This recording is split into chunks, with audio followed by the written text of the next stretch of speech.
ശ്രീകോവില് കിഴക്കോട്ട് ദർശനമായിരിക്കുമ്പോഴും എന്താണ് ഉടുപ്പിക്കണ്ണൻ പടിഞ്ഞാറേക്ക് തിരിഞ്ഞിരിക്കുന്നതെന്നറിയാമോ? ആദ്യകാലങ്ങളിൽ കിഴക്കോട്ട് ദർശനമായിരുന്ന വിഗ്രഹം പിന്നീട് പടിഞ്ഞാറേക്ക് തിരിഞ്ഞതിനു പിന്നിലൊരു കഥയുണ്ട്. കനകദാസൻ എന്ന സംഗീതജ്ഞൻ കൃഷ്ണ നീ ബേഗനെ ബാരോ എന്ന പ്രശസ്തമായ ഗാനം അദ്ദേഹത്തിൻ്റെതാണ്. വലിയൊരു കൃഷ്ണഭക്തൻ കൂടിയായിരുന്നു. ജാതീയ വേർതിരിവ് വല്ലാതുണ്ടായിരുന്ന അന്നത്തെ കാലത്ത് താഴ്ന്ന ജാതിക്കാരനായ കനകദാസന് ക്ഷേത്രത്തിനുള്ളിലേക്ക് കടക്കാനോ കൃഷ്ണനെ കാണാനോ ഉള്ള അനുവാദം ഇല്ലായിരുന്നു. കൃഷ്ണനെ ഒരു നോക്ക് കാണാൻ സാധിക്കാതെ ക്ഷേത്രത്തിന്റെ പുറകുവശത്തായിട്ട് പടിഞ്ഞാറ് ഭാഗത്ത് അദ്ദേഹം കൃഷ്ണഭക്തി ഗാനങ്ങൾ രചിക്കുകയും ആലപിക്കുകയും ചെയ്തുകൊണ്ടേയിരുന്നു. കനകദാസനിൽ സംപ്രീതനായ ശ്രീകൃഷ്ണൻ, കിഴക്കോട്ട് ദർശനമായിരുന്ന ശ്രീകൃഷ്ണൻ പടിഞ്ഞാറേക്ക് തിരിയുകയും ആ ഭാഗത്തെ ഭിത്തിയിൽ വിള്ളലുണ്ടാവുകയും ചെയ്തു. ആ വിള്ളലിലൂടെ കനകദാസന് ശ്രീകൃഷ്ണനെ കാണാൻ സാധിച്ചു.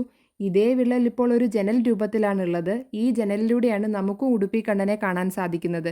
ഈ ജനലിന് പറയുന്ന പേര് കനകനദ്വാരം എന്നാണ്. ക്ഷേത്രത്തിന്റെ കിഴക്കുഭാഗത്തായിട്ടുള്ള ഈ ഒരു കുളവും കുളത്തിന് നടുവിലെ കൽമണ്ഡപവും ഒരുപാട് പശുക്കളുള്ള ഗോശാലയും ദിവസവും ആയിരക്കണക്കിന് ആളുകൾക്ക് ഭക്ഷണം നൽകുന്ന ഭോജനശാലയും അങ്ങനെ ഒരുപാടുണ്ട് ഉടുപ്പി ശ്രീകൃഷ്ണ ക്ഷേത്രത്തിന്റെ പ്രത്യേകതകൾ. ക്ഷേത്രത്തിന് തൊട്ടടുത്തായിട്ടുള്ള ഗീതാമന്ദിറിൽ നിന്നും കനകദാസന്റെ പാട്ടുകളെ ഓർമ്മിപ്പിക്കും വിധം ശ്രീകൃഷ്ണ ഭക്തിഗാനങ്ങൾ ഇങ്ങനെ എപ്പോഴും മുഴങ്ങി കേട്ടുകൊണ്ടേയിരിക്കും. ഇവിടുത്തെ കൃഷ്ണൻ ബാലക രൂപത്തിലാണുള്ളത്. അതുകൊണ്ട് തന്നെ ഉടുപ്പിയിലേക്ക് ചെല്ലുമ്പോൾ നമുക്ക് കൃഷ്ണ കഥകളിലെ അമ്പാടിയാണ് ഓർമ്മ വരിക.